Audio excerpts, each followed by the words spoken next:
Ooh, that was tight.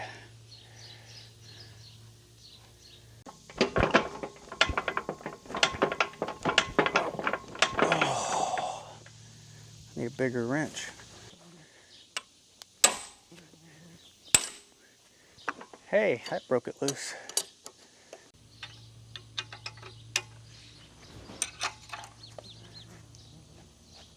There she goes.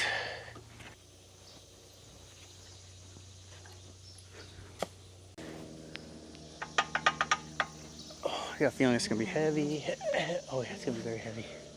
This pin right here, yeah. I need you to pull it out while I try to hold this. Okay, I got it. Thank you. So I got a few of the parts for the excavator, but I don't have all of them. And it doesn't look like I'm gonna get them this week, so hopefully next week we'll get this put back together. But on the end of the cylinder, there's a worn out bushing that's probably the worst one. I need to go ahead and get it pressed out. And the upper bushing that went right here, this one seems fine because the cylinder doesn't actually twist. So that pin doesn't get a lot of rotation or that bushing. But the bottom one, it's the one that actually turns the bucket. So every time it turns that bucket, that bushing is twisting and wearing, and that's why one end is worn out and the other end isn't. I got the same problem up here on this upper cylinder. That end back there, this cylinder basically stays straight. That doesn't get a lot of rotation back here, but as this whole arm moves, this one does. And you can see how much slop is in that pin or that bushing right there? I didn't order that. I'll probably put that on the list of something to do later down the road. I just want to get the bucket and everything put back together so that I can use it.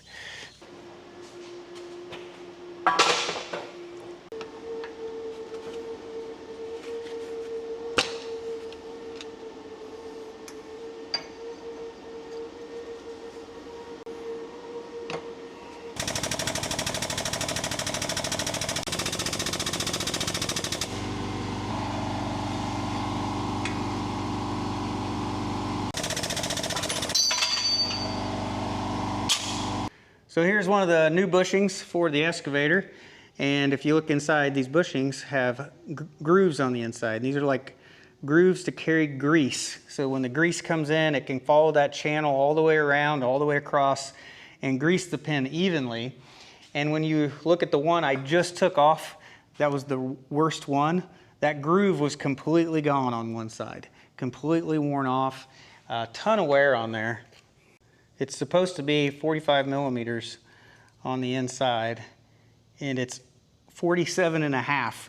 So that means it has worn 2.5 millimeters of wear in there. That's quite a bit. Yeah, definitely the worst one. So yesterday I went to the sawmill and I picked up the lumber that I had them saw out of an ash log. And there it is right there. I think that you would call it white ash, maybe. Same, that thing they make baseball bats out of. So there you go. There's a whole stack of it. We got this here on top. This is about 2 inches thick. The rest of this is all 1 inch thick lumber. And about a week and a half ago, I took a cherry log up to them and I had them saw that up as well. Yeah, so here on Sawhorses, this is the cherry lumber. It's got a nice color to it. The stuff on the very top is a little bit thicker, about 1.5 inches thick. And then the rest of the stack is all 1 inch thick, which at a sawmill, they call that 4/4 thick. But the intention is by the time you let it dry and then you plane it down and take off all the rough sawn, you know, and smooth everything out, you'll end up with 3/4 inch thick lumber when you're done. Now this is green lumber. It hasn't dried yet. We're gonna have to air dry it for at least a year before we can use it. And I asked him if I could have it kiln dried, and he said I could, but I need to air dry it for at least 6 months. And then if I want to, I can take it back to him and he can kiln dry it the rest of the way. So what I need to do now, and I may do that, but what I need to do now is I need to make a pallet so that we can lay all this lumber out on it. And then we have to put what they call stickers, which is little dry pieces of lumber in between it, in between each layer. And what you're wanting is you want airflow in between each one of the boards. You want a gap between each one of the boards. That way it can properly air dry So I've got some 2x4s here that I just picked up at the lumber yard. So we're gonna try to make a little pallet today and get all this lumber all stacked up. So the pallet we're gonna make is gonna be roughly 7 feet wide and 3 feet deep. And it's almost the exact same size as some of this lumber. So we're kind of sizing it to what we got.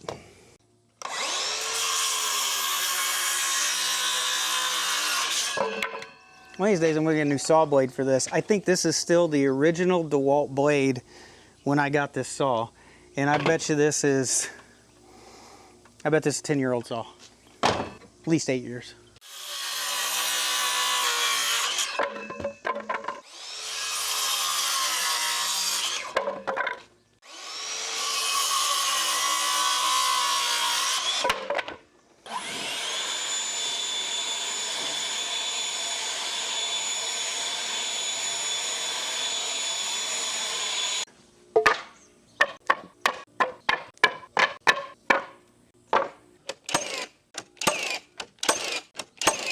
All right, I got one nail in each corner, so I'm gonna measure corner to corner to make sure it's square. We're about a 1/2 inch out. Okay, we got 91.5 in both directions.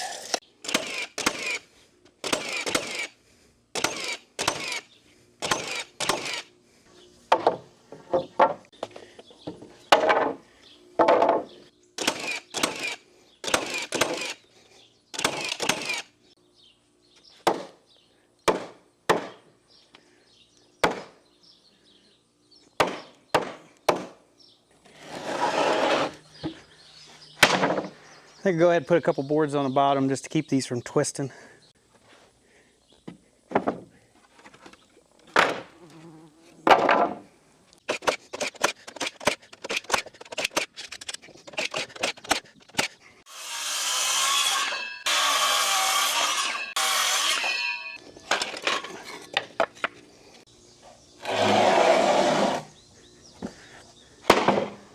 All right, our pallet is made.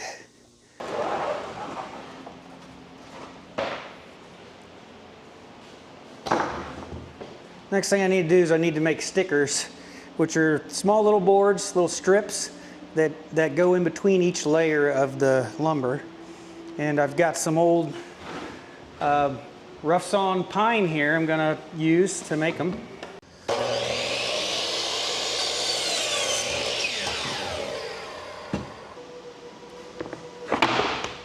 I'm gonna go ahead and cut these into probably 7/8 of an inch strips. I think that'll work. So I had a viewer send this to me. Looks like a hand saw, but it's actually a push stick, so that you can push stuff through the saw with it and not, keep your hand away from the blade. So see if it fits in here. Just barely fits, but probably use that today as we push these through.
We're gonna start off with the white ash lumber first.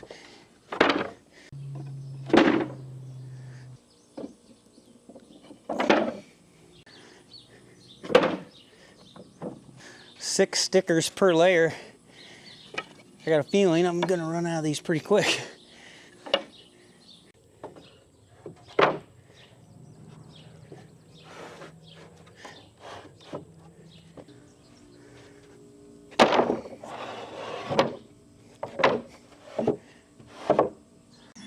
All right, just finished up. I got all of the lumber stacked here. I think that looks pretty good for my first stack of lumber. And these stickers, I had to go back and make stickers 3 times total. There's a total of 90 in this stack right here. I've got maybe about 10 left over. So that means I made about 100 of them. That's just crazy. You don't realize how many of those you need. You go through quite a bit.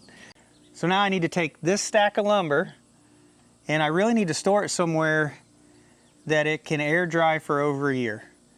And I don't have any place that's a good dry place. I don't have any place that I can get access to or that's cleaned out enough for me to do that right now. So what I think I'll do is I'll just probably pick this up. I'll clean out a spot here in the barn and I'll just shove it in one of these garage doors today. And eventually we'll get a spot cleaned out in the bank barn, probably in the hayloft area where we would always stack all the square bales. And since I don't have any square bales, that'd be a good spot to store lumber.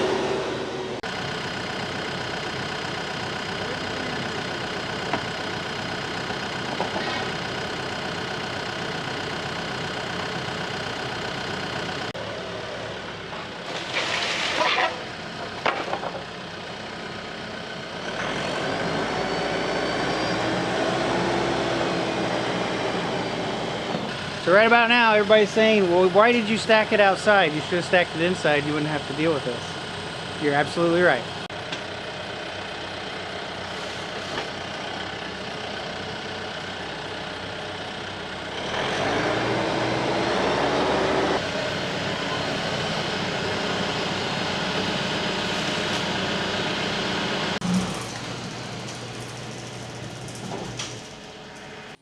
So while I was out today, I did pick up the essentials.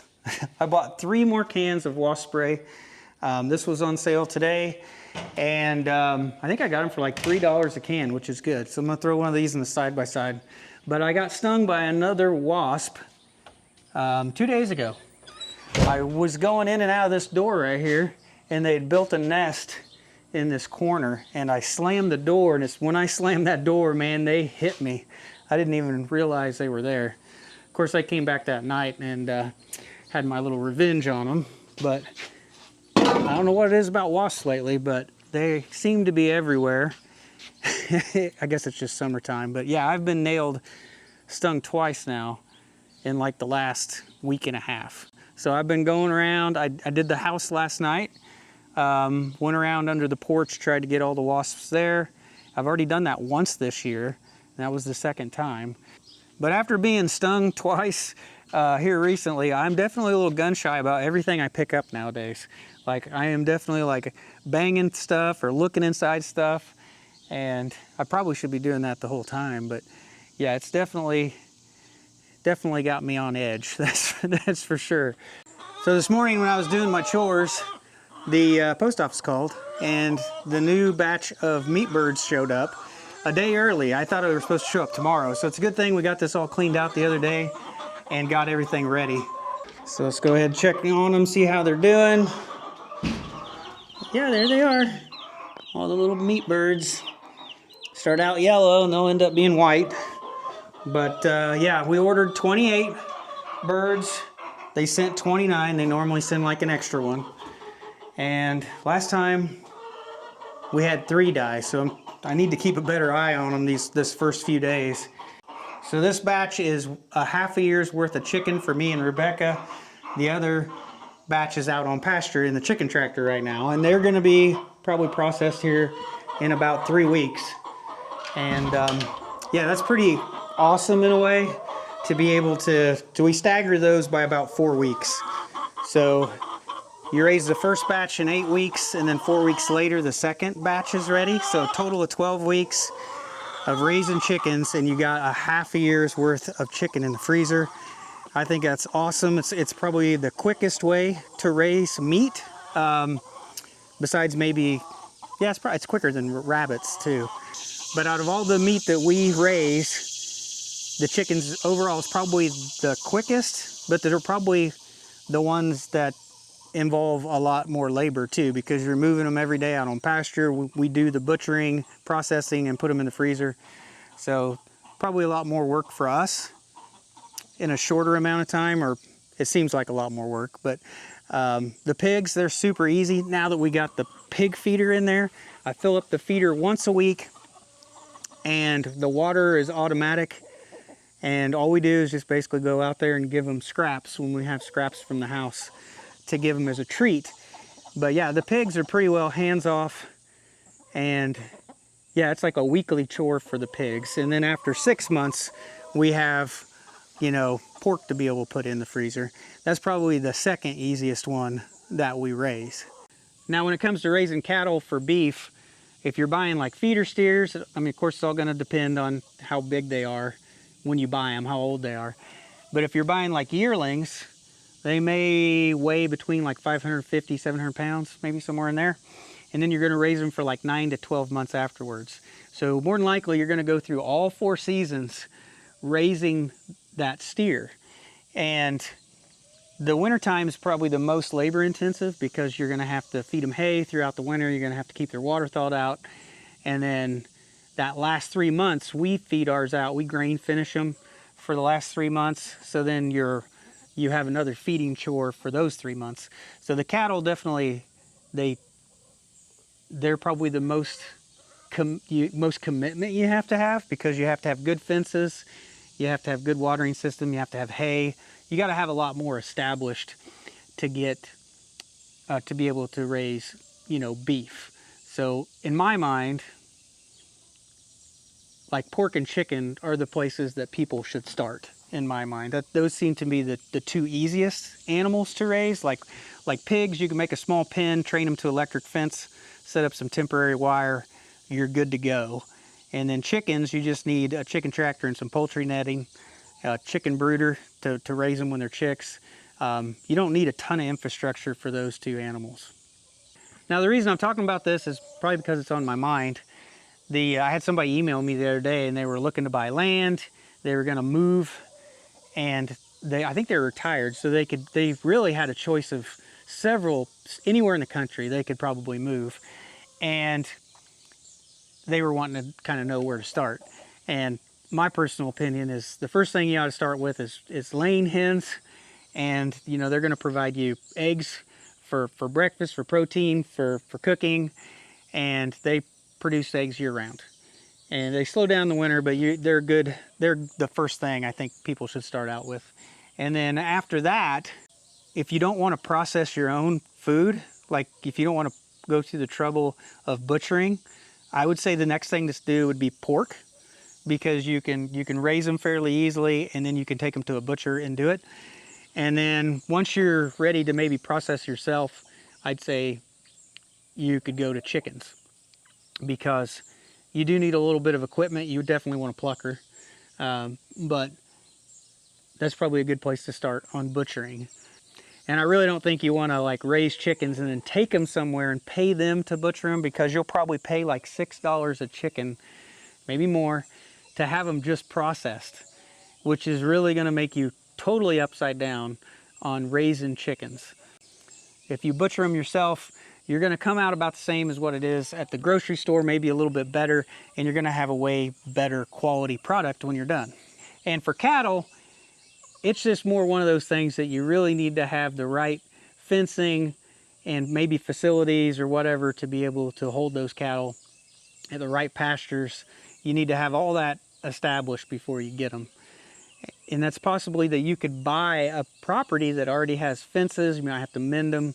You know, if your property already has pasture and fences, you could start off that way. Cattle aren't really a lot of work, except, like I said, in the wintertime. That's when they're a little bit of work trying to keep them fed. All right, so next morning we're gonna head out and do chores, and Rebecca has a bunch of something. Scraps, veggies, pasta salad for the pigs. For the pigs, yeah, so they're gonna get a little bit of a treat this morning, so let's head out.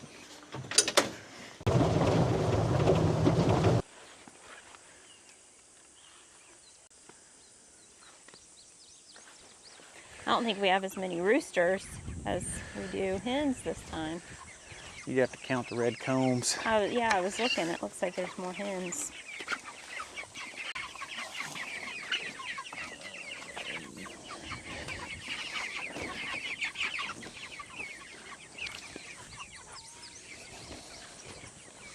Time to move. Come on. Go on. Try not to get splashed. Woo. Yep, sorry. Go, go, chickens. Go. Go, go. Get away from the sides. Stuck on the ground. Yeah. Stuck in that hole. Yeah. That's good, I think. Yeah.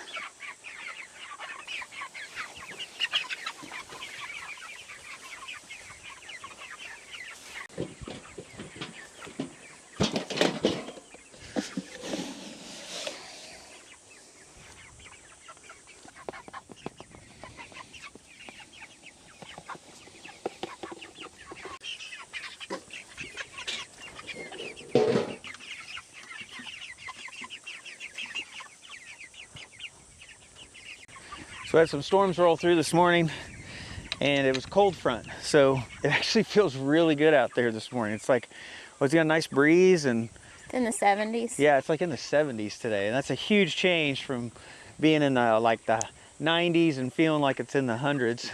So yeah, I think these next few days are gonna be pretty nice.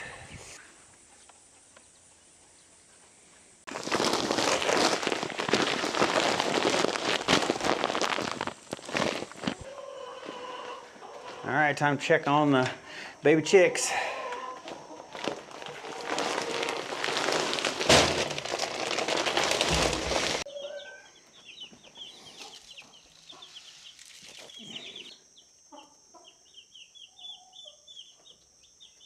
So we had one baby chick dead this morning, so we're down to 28. So that's the first 24 hours. We have another one that's not as active as the rest. And I've sat here and I've made him drink about 5 times just to make sure he's hydrated. And sometimes it seems like if you kind of force them to drink and rehydrate themselves, sometimes they'll get back active and kind of come out of it. But we'll just have to wait and see. But we may end up with another dead chick here by tomorrow. We'll wait and see. Got some fruit. Ready? You guys are in the way. Here. Fruit and some dessert.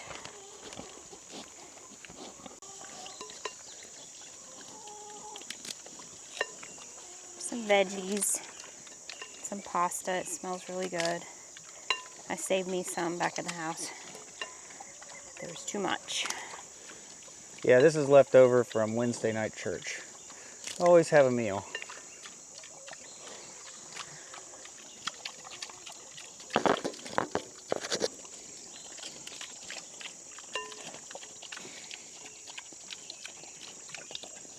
Whoops.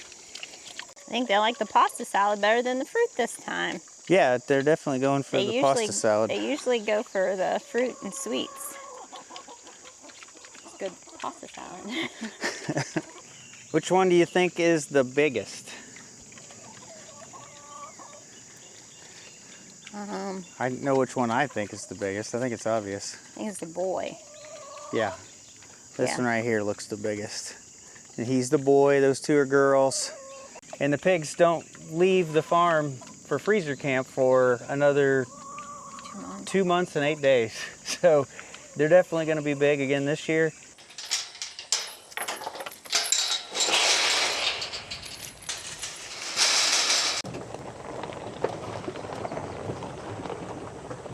I saw a lot of people asking for an update on how the barn looks since you cleaned it out. So here in the white pole barn, after we have scooped all this out, the barn is now lower than the outside. It wasn't before. I think everybody had everybody thought that water was coming in from rain, and that was not the case.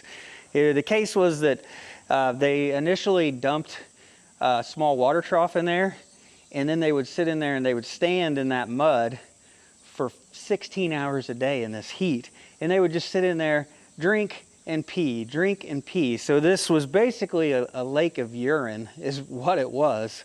It was not a water leak, and it wasn't rain that was getting in this barn. But now that we have scooped it out, it is lower.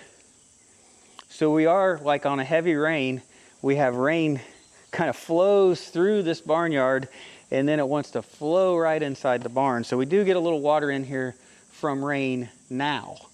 So as we look in here, you can see there's a little bit of some puddles here. There's some puddles there, little puddles. You can tell rain's kind of getting in here. Some of the places are still high and dry. This is still high. This is still high over here. And as we go across, this is actually fairly dry on this side now where we finally got this all scooped out.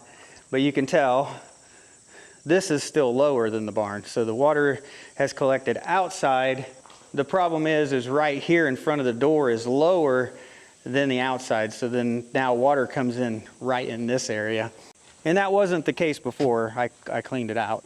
So the plan is eventually, and I'll get people that'll think this is good, people will think it's bad, but the plan is to eventually put concrete in here. And once we have concrete in here, it'll be a lot easier to clean this out. It will build this up even higher, and it'll help guarantee that no water will come in during a rain once we get it, you know, the right elevation and concrete, but that's gonna be later down the road. All right. Hi, Maya. I usually tell them the weather each day. You give the animals a weather report? Yeah, see, they're waiting for it. Yeah. So I have to tell them.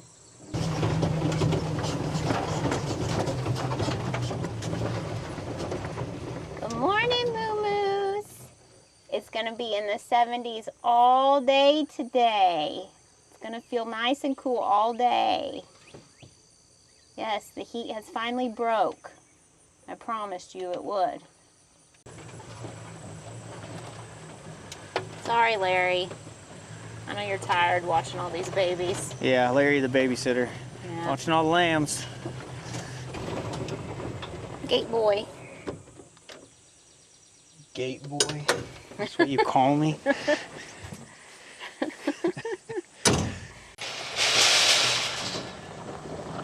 And there you go. That's our daily chores right there, at least our morning chores.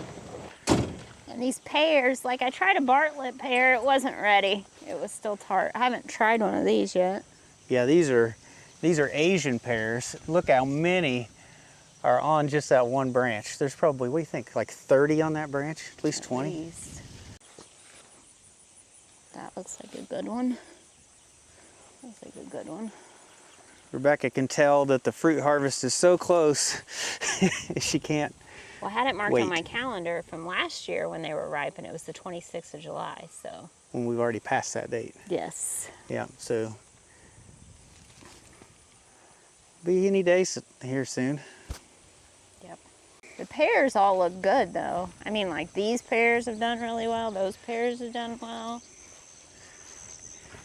Yeah, out of all the trees here in the orchard, the pears are the ones that have done the best this year.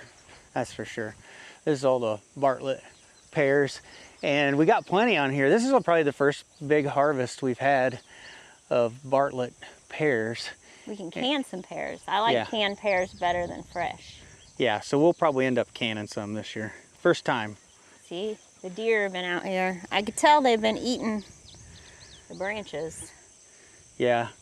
We'll get a few deer that'll come down like this dam right here. And it's kind of funny, we haven't had a lot of deer problems, but this year we've had a few come up and they were eating the trees. Mm-hmm. And now we've seen them behind the house, right? Yeah, they found the duck bowls. Yeah, we think maybe they're eating the duck feed that we give them. Yeah. So there's been a couple does and a fawn. And that fawn's even been like right behind the house and everything. So out here in the garden, there's really not too much to show, but we started getting tomatoes like this last week. And then we've got a bunch of, these are San Marzano tomatoes that are turning red there, paste tomatoes to make sauce out of. And then these are our slicing tomatoes, and we've got a few of these that have turned red that we are picking. But other than that, we really haven't got too much. Really no peppers yet. There's some jalapenos we could probably pick, but no bell peppers. So everything was planted probably a little bit late. So I knew the ducks were laying a couple here by the garden, and I just found these. Yeah, right there. It's a fake rock our septic aerator is inside of. But yeah, 7 duck eggs. Yep. So out here at the pond, hopefully you can see it looks really good, right? So there's really nothing floating on the pond. There's no algae, there's no duckweed. The surface perfectly clean. There's no like film on the top of it. Looks great. And I said a few weeks ago that I was probably gonna have to do another treatment to the pond because it looked like we were starting to get an algae bloom. We're starting to get a little bit of film on the surface. And I never did a thing. I didn't do nothing. And it's really been the rain. Since we've got some consistent rains over the last couple weeks, that seems to knock down the algae bloom. And it may cool the water down a little bit as well, but it also flushes the pond and you get hundreds of thousands of gallons going out the overflow pipe, and it just kind of flushes everything out. And yeah, it's looked really good. And this year, this is the best year we've had on the pond in probably 5 years. You know, the last couple years it has been completely covered in duckweed, like 100% covered in duckweed. And it's just a huge transformation from what it was a few years ago to what it is now. And yeah, pretty happy with the results of the treatment that we used this year. And yeah, I think it's finally usable. It's exactly the way you want it to be. Well, the sky's definitely getting darker. Yep, I think it's gonna rain. Yeah, we already got rain overnight. It may rain a little bit more, but it feels fantastic though. Yes, it does. I'm like not even sweating. I know. That's like normally you just come outside and stand and you're sweating. Yep. Yeah, it's crazy. Like I'd probably drink a glass of ice water. I'd probably drink 10 of those in a day. Yeah. Yeah. So I think we're gonna enjoy the next few weekdays. It's supposed to be like an entire week, right? Yeah. Yep. Yeah, like the highest, it's supposed to be below 90, like at least for the next week. A lot of times it's the low 80s. Yeah. So hopefully it'll mean that we get quite a bit done. We can get outside and be more motivated. Yeah, because it feels like it's 20-some degrees cooler.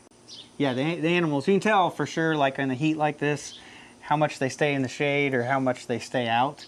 When it's cloudy like this, when it's cool like this, they stay in the pasture the entire time. Yeah. Like they'll lay in the pasture, they'll eat in the pasture. When it's those hot days, they're gonna stay under the trees for a long time.